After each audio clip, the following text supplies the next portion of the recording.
Građani Srbije, bez obzira na krizu, ove godine potrošili su više od 100 miliona dinara na različite preparate za mršavljenje.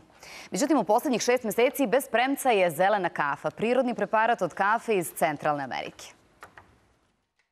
Na poslu ili kod kuće zelenu kafu samo treba preliti toplom vodom i popiti je pre bilo kog drugog obroka ili pića u toku dana.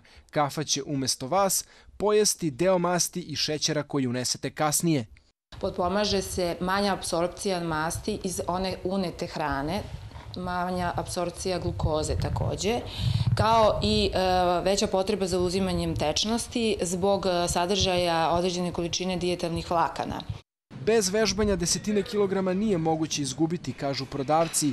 Međutim, kafa je korisna i bez treninga jer uništava holesterol i druge toksične materije.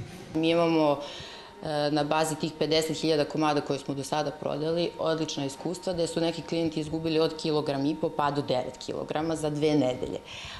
Naravno, to sve je individualno i zavisi od svakoga od nas.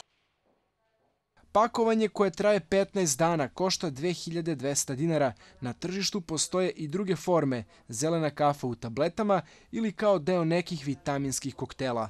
Petar Gajić, Fox televizija.